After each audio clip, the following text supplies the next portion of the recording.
अस्सलाम वालेकुम, this is engineer Farhan Tanveer और आप देख रहे हैं मिफ्ता एजुकेशन मास्टर चैनल।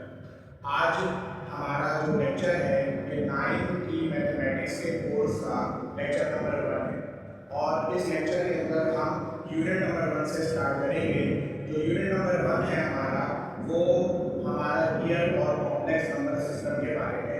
तो मैं चाहता हूँ कि आप अपने पास वो भी ओपन कर लें कि मैथमेटिक्स का जो लेक्चर होगा ऑब्वियसली उसके अंदर क्वेश्चन नंबर्स को रेफर कर रहे होंगे तो वो आपकी आसानी होगी, आप क्या करेंगे अपने पास बुक को ओपन कर लें। ठीक है, तो हम स्टार्ट करने जा रहे हैं यूनिट नंबर 1 और यूनिट नंबर 1 जो है हमारा, तो जैसे कि मैंने आपको बताया कि ये है रियल एंड कॉम्प्लेक्स नंबर्स के बारे में।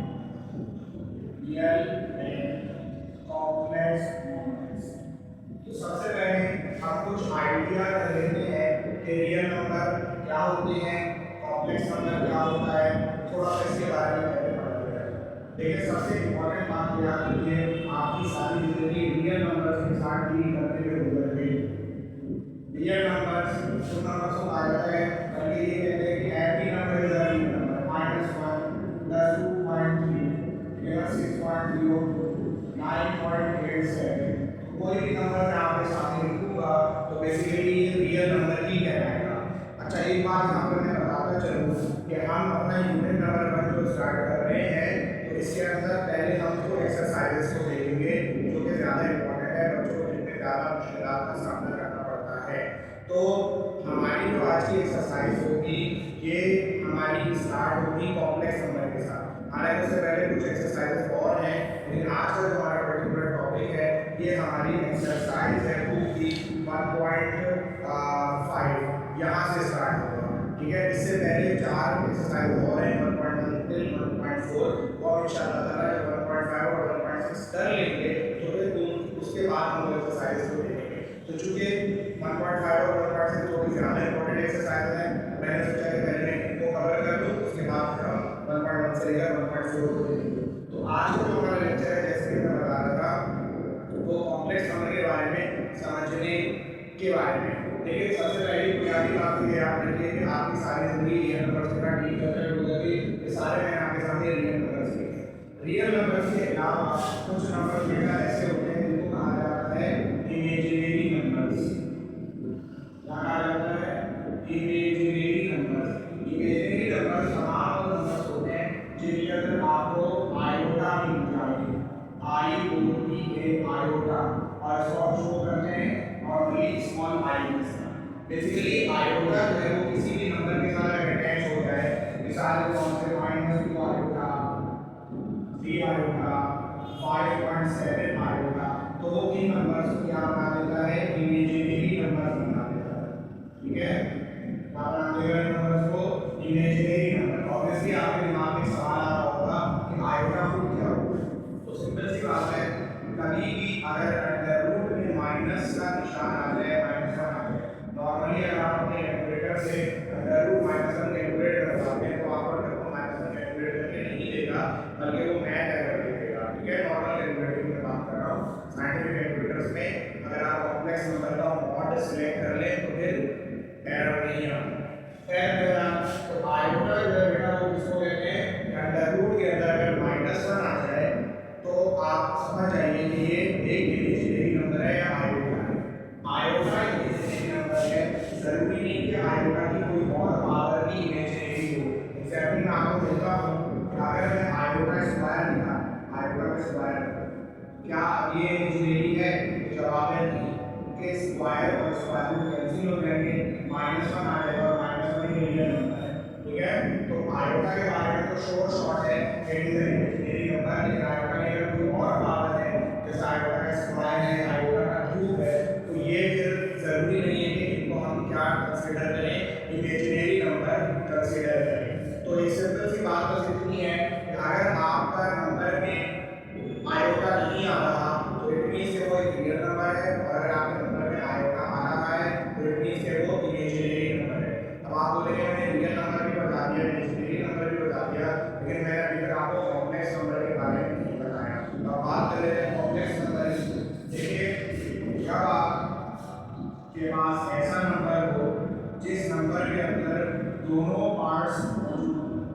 दोनों पार्ट्स मतलब इसमें एक रियल पार्ट भी हो और इसके अंदर एक इमेजिनरी पार्ट भी हो, तो फिर ऐसे नंबर को कहा जाता है कॉम्प्लेक्स नंबर।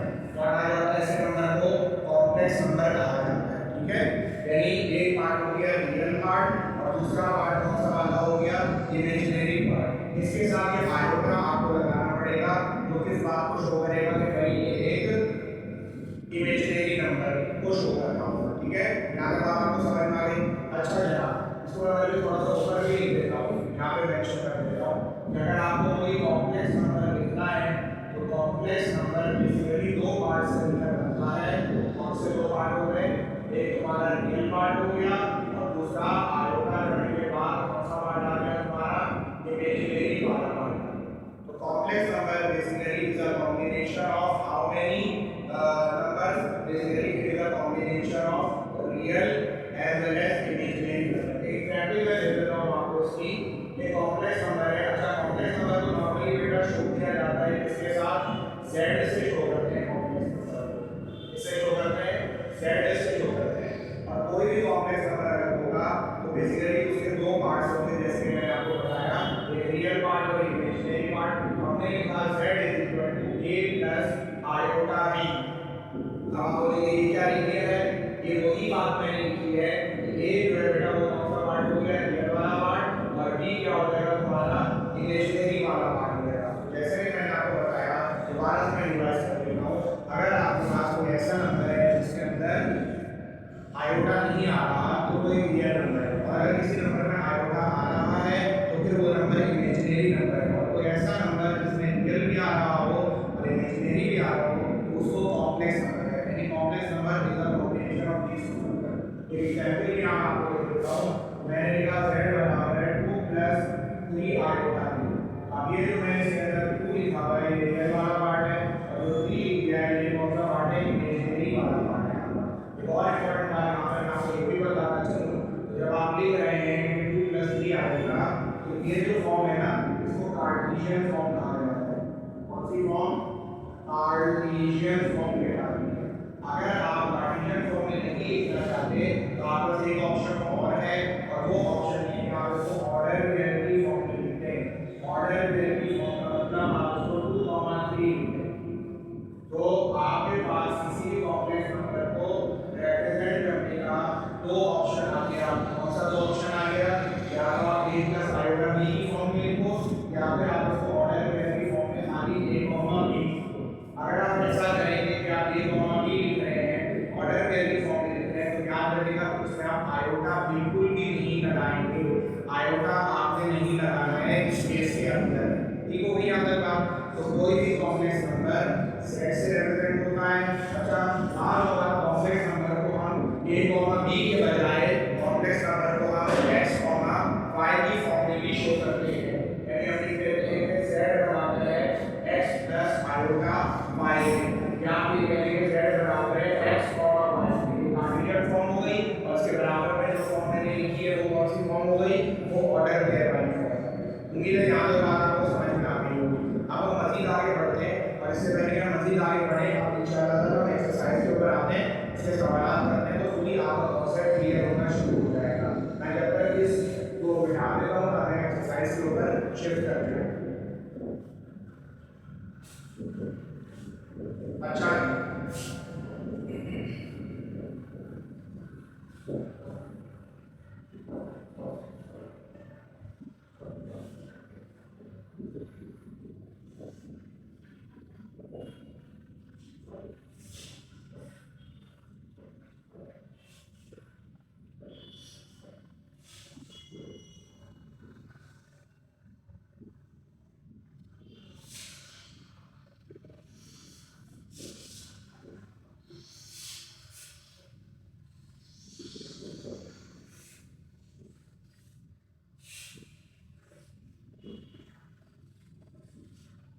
ऑर्गेनाइज करने के लिए मैंने कॉलम्स बना दिए हैं ताकि हमारी मेमोरी क्लियर रहे, डिस्टिंक्ट रहे, ठीक है, मिसिंग ना हो जाए।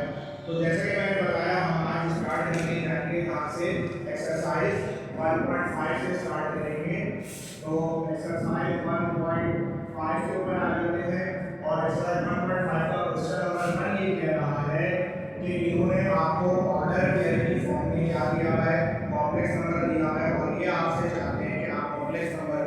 a प्लस आयोटा b की फॉर्म में लिखते हैं। तो मैं सवालों को बनाता हूँ। क्वेश्चन नंबर 1 है, पार्ट नंबर 1 है, उसमें पहला ऑर्डर पे है, यहाँ पे 1 कॉमन। ऑब्वियसली आप इसको किस तरह लिख सकते हैं, हम इसको तेजी से करेंगे ताकि ज़्यादा का सवाल मैं खुद ही आपको समझ सकूँ। ये बनेगा 1 प्लस 2 आयोटा। अभी मैंने आपको बताया पहला वाला पार्ट ये होता है, दूसरा वाला इमेजिनरी होता है और आयोटा जरूर लगाते हैं। ये कौन सी फॉर्म कहलाती है? कार्टेशियन फॉर्म कहलाती है। ठीक है, और ये कौन सी वाली फॉर्म कहलाती है? ऑर्डर पेयर वाली फॉर्म कहलाती है।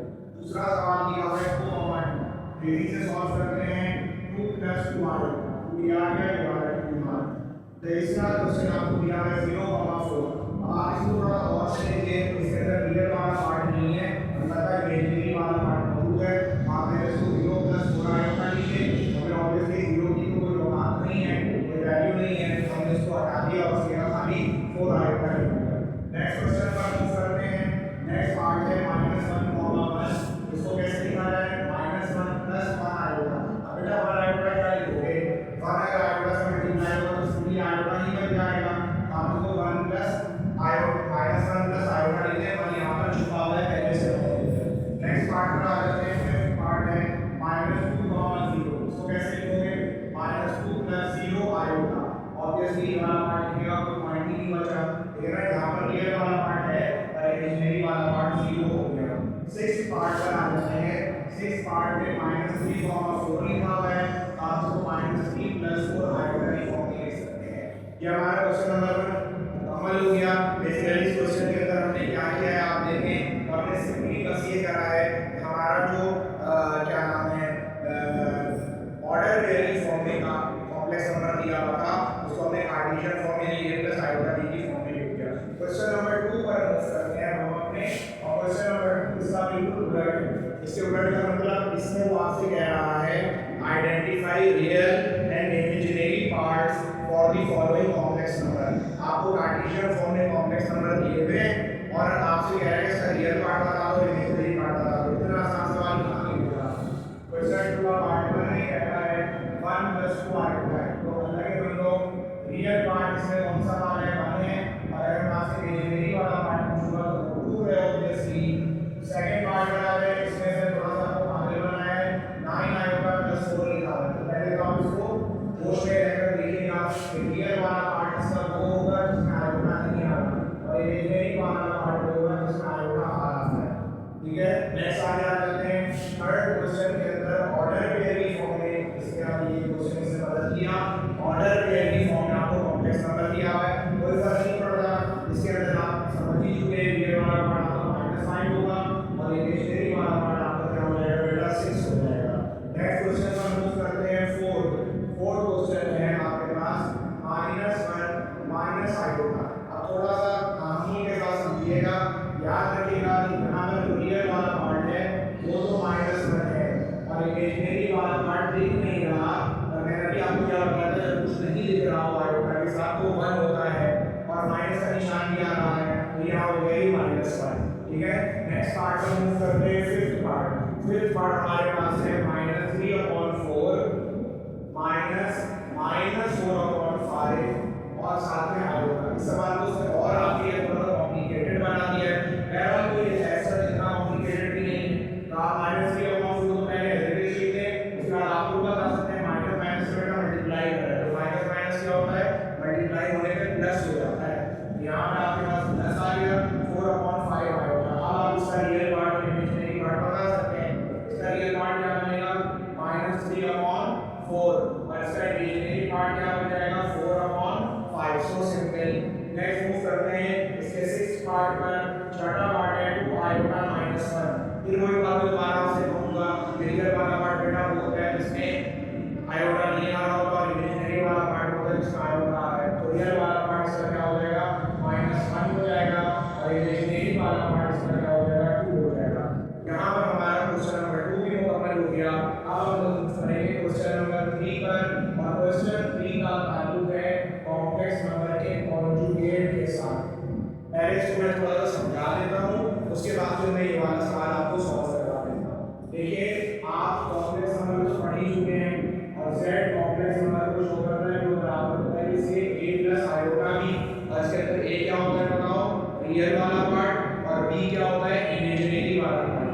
आप किसी भी कॉम्प्लेक्स नंबर का कॉन्जुगेट निकालते हैं तो पहली चीज तो ये कि आप उसके ऊपर एक बार लगा देते हैं। यानी अगर कोई मुझे बोलेगा कि इस कॉम्प्लेक्स नंबर का क्या निकालो, कॉम्प्लेक्स नंबर का कॉन्जुगेट निकाल दो, क्या निकाल दो, कॉन्जुगेट। तो मैंने z के ऊपर एक कॉम्प्लीमेंट या बार लगा दिया, सही है। और इसी तरह z की जो वैल्यू है वो क्या बताओगे, ये प्लस आयोटा की इस पे भी बार लगा दो। और कॉन्जुगेट निकालना दुनिया का शायद सबसे आसान काम हो, सिंपल सा काम बस ये करना है, कॉन्जुगेट निकालने का जो इमेजिनरी वाला पार्ट है ना, जो आयोटा वाला पार्ट है उसका साइन आपने बदल दिया है। तब आप बताइए इसका कॉन्जुगेट क्या बनेगा, ये तो रियल वाला पार्ट है, इमेजिनरी वाला पार्ट आयोटा भी है ना, इसका माइनस आयोटा है। या यूं कह लो कि अगर कोई z उनको a b की फॉर्म में दिया हो तो कॉम्प्लेक्स नंबर की फॉर्म ऐसे भी होती है ना, बताया ऑर्डर की फॉर्म में भी लिख सकते हैं। तो इसका अगर आप कॉन्जुगेट निकालना चाहोगे z कॉन्जुगेट को अगर आप लोग लेगा a b, ऐसा मैंने क्यों किया कि मैंने जो आयोटा वाला पार्ट था इमेजिनरी वाला पार्ट था उसका साइन बदल दिया। अगर आयोटा वाले पार्ट के साथ माइनस आ रहा हो तो कॉन्जुगेट लेने में प्लस हो जाएगा, अगर प्लस आ रहा हो तो कॉन्जुगेट लेने में क्या हो जाएगा, माइनस हो जाएगा। बस ये सिंपल सी चीजें जो आपने याद रखनी। अब मैं जल्दी जल्दी इसका परिणाम देता हूँ। क्वेश्चन 3 का पार्ट नंबर 1 है और पार्ट नंबर 1 क्या कह रहा है, z की वैल्यू आपको दी हुई है 3 + 2 आयोटा, इसका कॉन्जुगेट जल्दी जल्दी निकालते हैं, क्या बनेगा बताओ, 3 - 2 आयोटा। नेक्स्ट पार्ट बना जाते हैं, क्वेश्चन नंबर 2 है 0, -7, बताओ रियल वाला पार्ट कौन सा है, 0, इमेजिनरी वाला पार्ट कौन सा है, -7। तो z का कॉन्जुगेट क्या होगा, रियल वाला पार्ट ऐसे नहीं रहेगा, इमेजिनरी वाला पार्ट है उसका साइन बदल जाएगा, ये -7 के बजाय वो +7 हो गया। आगे मूव करते हैं, याद रखिएगा सिर्फ इमेजिनरी वाले का साइन बदलता है। -1, 0 ये भी आपको कॉम्प्लेक्स नंबर दिया हुआ है ना, ये z है, फर्स्ट कर दो, जाओ आप इस तरह लिख दो कि ये वैल्यू किसकी है, z की है। नाउ अगर आपको z का कॉन्जुगेट चाहिए आप ऊपर बार बनाओगे ना, और ये ऑर्डर में है, इसमें क्या बताया, कॉन्जुगेट निकालते हुए रियल वाले का साइन नहीं बदलता, इमेजिनरी वाले साइन का साइन बदल जाता है। मतलब ये इमेजिनरी नंबर तो खुद ही 0 हुआ है, साइन के साथ बदलोगे, ऐसे ही तो पूरे 0 के साथ तो प्लस और माइनस लगाने का कोई फायदा नहीं होगा। आगे मूव करते हैं और अब आ जाते हैं पार्ट नंबर 4 पर। क्या आगे हमें कॉम्प्लेक्स नंबर दिया है, कि जब कार्टेशियन फॉर्म में दिया हुआ है, दो ही फॉर्म में याद रखना है, कार्टेशियन फॉर्म, वैसे एक और फॉर्म भी है पोलर फॉर्म, ये तो आपके कोर्स में कार्टेशियन फॉर्म और ऑर्डर पेयर फॉर्म, ये तो आपने फॉर्म याद रखना। ये कार्टेशियन फॉर्म में दिया हुआ है, हमें इसका कॉन्जुगेट चाहिए, मैंने बताया कि मैं क्या करूंगा, इमेजिनरी वाले का साइन बदल दूंगा। फिफ्थ पार्ट पर आ जाते हैं, फिफ्थ पार्ट हमारे पास क्या है, -3/4 रियल दिया हुआ है हमको और -4/5 आयोटा के साथ ये इमेजिनरी दिया है, इसको z मान लो। और अगर मुझे इसका कॉन्जुगेट निकालना हो तो मैं क्या करूंगा, -3/4 बेटा इसी तरह रहेगा, जो इमेजिनरी वाला पार्ट है उसमें माइनस आ रहा है, अब माइनस नहीं आएगा, माइनस आए तो प्लस कर दो, प्लस आए इमेजिनरी वाले के साथ तो माइनस कर दो। This is how we calculate the conjugate of a complex number, just flip the sign of the imaginary part, real part को बिल्कुल मत छेड़ना। यहाँ पर हमारा क्वेश्चन नंबर 3 मुकम्मल हो गया इस 9.5 का। अब हम लोग मूव करते हैं क्वेश्चन नंबर 4 और क्वेश्चन नंबर 5 पर, जो कि इंपॉर्टेंट क्वेश्चंस हैं हमारे एज पर पास्ट पेपर्स, ठीक है। क्वेश्चन नंबर 5 4 बहुत आसान है, वैसे एक बात खुद ही सोचो कि अगर तुमने किसी कॉम्प्लेक्स नंबर का कॉन्जुगेट लिया और उसके बाद एक दफा और कॉन्जुगेट किया तो क्या होगा, वही कॉम्प्लेक्स नंबर वापसी आ जाएगा, a + आयोटा b लिखा है, अब उसका कॉन्जुगेट हो गया तो क्या बनेगा, अभी बताया ना, a - आयोटा b हो जाएगा, एक दफा और कॉन्जुगेट हो गया तो फिर क्या हो जाएगा, दोबारा से a + आयोटा b हो जाएगा।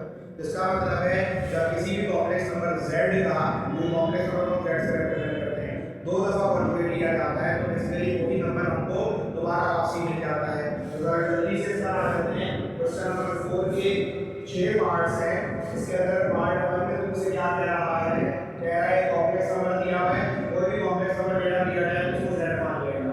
तो z की वैल्यू आपको दी हुई है 4/7 + 9/10 आयोटा, ये दिया है। आपने क्या करना है, इसका कॉन्जुगेट चाहिए, अभी मैंने आपको बताया, सॉरी आपको कॉन्जुगेट नहीं चाहिए, आपको ये साबित करना है कि दो दफा कॉन्जुगेट लेने से आपका कॉम्प्लेक्स नंबर रिटर्न हो जाता है, वो वापसी आ जाता है। तो फर्स्ट टाइम कॉम्प्लेक्स नंबर का कॉन्जुगेट ले रहा हूं, ऑब्वियसली क्या होगा, खुद ही बताओ, ये प्लस के बजाय क्या आ जाना है, यहाँ पे माइनस आ जाना है ना,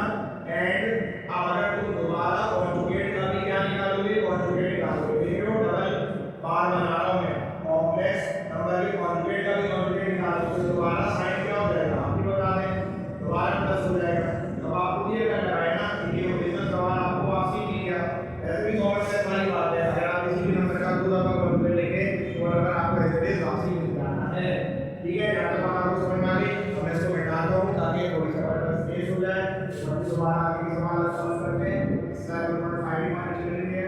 इंशाल्लाह ताला इस लेक्चर में कंप्लीट कर लेंगे। नेक्स्ट लेक्चर में फिर 1.6 वाली एक्सरसाइज पर मूव कर लेंगे। ठीक है, आप अगर ये नोट कर रहा हो तो आप वीडियो को पॉज करके जूम करके भी नोट कर सकते हैं। अच्छा जनाब, इसी क्वेश्चन के अगले पार्ट पर आ जाते हैं। और नेक्स्ट पार्ट भी इसका इसी तरह का पार्ट है। इसी तरह से प्रॉब्लम बना देता हूं मैं ताकि मैनेज करना इजी हो जाए। अच्छा जी, अब इसके पार्ट 2 पर आ रहा हूं मैं। पार्ट 2 में लिखा हुआ है -9/11 और साथ में दिया हुआ है +10/9 आयोटा। तो सबसे पहले हमेशा याद रखना है पेपर में किस तरह सवाल आते हैं ना, प्रॉपर तरीके से सबसे पहले तो आप कॉम्प्लेक्स नंबर को z मानें। -9/11 +10/9 और साथ में क्या क्या आयोटा। इसके बाद अब आपने क्या करना है, इस कॉम्प्लेक्स नंबर का पहली दफा कॉन्जुगेट देना है और प्रॉपर तरीके को अगर फॉलो करोगे तो फिर इस तरह से सॉल्व करना। ये लिखा और उसके बाद कॉन्जुगेट का निशान लगाओ और फिर क्या करोगे, अच्छी तरह जानते हो तुम कौन से वाले पार्ट का साइन तब्दील कर दोगे, इमेजिनरी वाले पार्ट का तुमने साइन तब्दील कर दिया।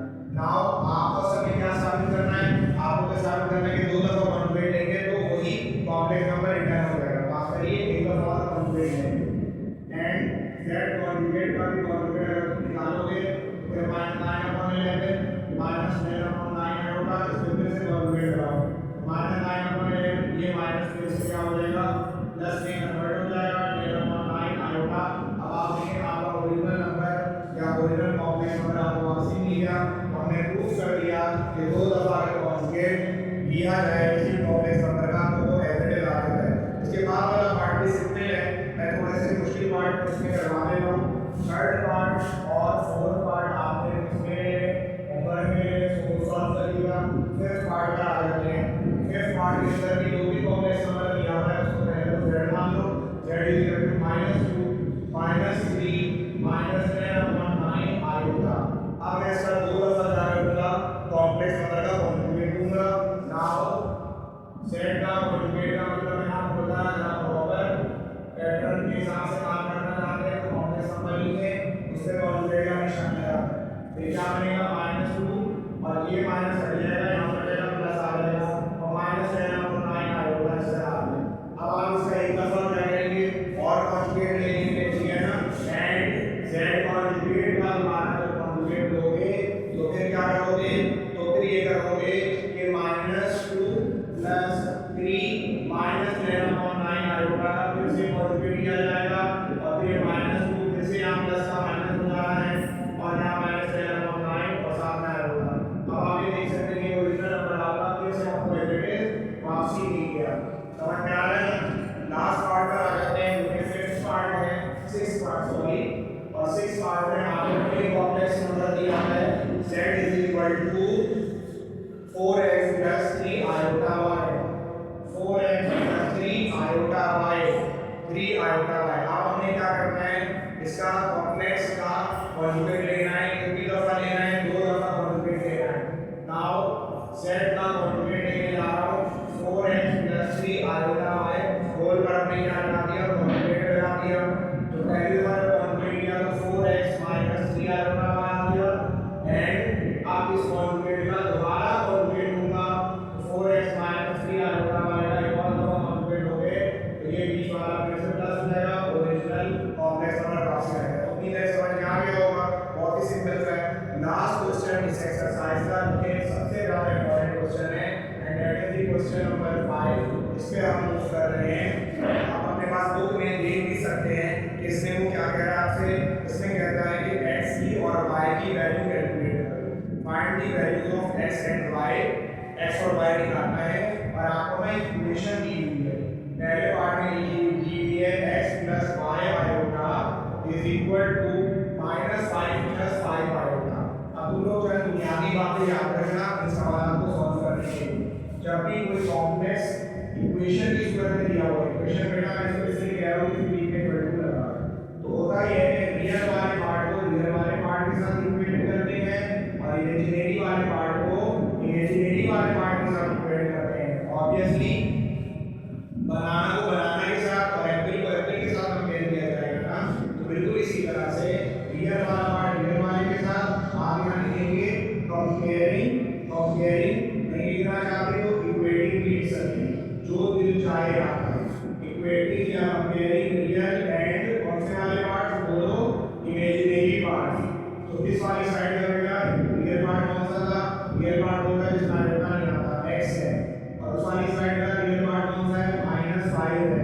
इस वाली साइड का इमेजिनरी पार्ट कौन सा है y है, इमेजिनरी पार्ट होता है y वाली साइड का, और इस वाली साइड का इमेजिनरी पार्ट क्या है 5 है। तो देखो ये हमारे पास x की और क्या निकल आई y की वैल्यू निकल आई।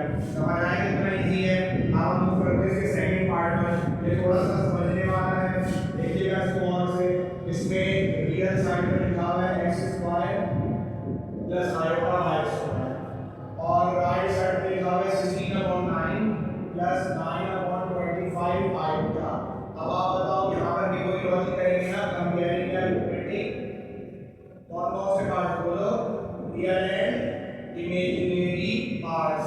तो बताओ लेफ्ट हैंड साइड में रियल पार्ट क्या है, क्या पहचाने रियल पार्ट की, रियल पार्ट वो पार्ट होता है जिसमें आयोटा नहीं आता। तो x स्क्वायर यहाँ पर रियल पार्ट है, और यहाँ पर रियल पार्ट कौन है 16/9, यहाँ पर इमेजिनरी पार्ट कौन है, आयोटा के साथ होता है y स्क्वायर, और यहाँ पर इमेजिनरी पार्ट कौन है 9/25। लेकिन बेटा आपको x और y की वैल्यू निकालनी कही थी, x स्क्वायर और y स्क्वायर नहीं कहा था।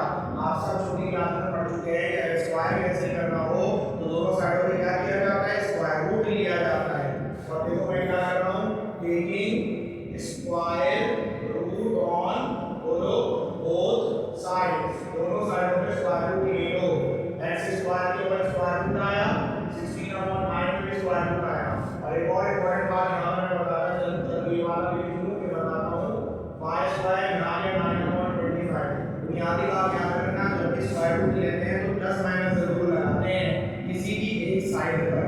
तो आप यहाँ पर प्लस माइनस लगा दें और यहाँ पर प्लस माइनस लगा दें। अब आप सब अच्छी तरह जानते हैं 16 का रूट 4 होता है, 9 का रूट 3 होता है, और यहाँ x बच गया खाली, x की वैल्यू +-3 आ गई, प्लस माइनस ऊपर तो आएगा। यहाँ पर भी दोनों कैंसिल हो गया, y की वैल्यू +-3/5 आ गई। तो दिस इज हाउ आपने x की और y की वैल्यू निकाल ली। इसके बाद वाले पार्ट पर चलते हैं, पार्ट 3 पर, पार्ट 3 है और पार्ट 4 है, फिर इंशाल्लाह हमारी एक्सरसाइज खत्म हो जाएगी। अब पार्ट 3 आपको दिया हुआ है x square plus x/3 iota is equal to 121 minus 9/5 iota. और बहुत से बेटा देखना समझना आपको, कोई बात मैं फिर से करूंगा, मैं इनका क्वालिटी इतना बड़ी नहीं है, मेरी पार्ट बस सिंपली मैं कर दे रहा हूँ। या रियल पार्ट माइनस 1 है, यहाँ पर रियल पार्ट जल्दी से बताओ कौन है 121। यहाँ पर इमेजिनरी पार्ट कौन है, इमेजिनरी क्या पहचान होगी, आयोटा के साथ लिखा होता है x/3। वहाँ पर इमेजिनरी पार्ट कौन है -9/5।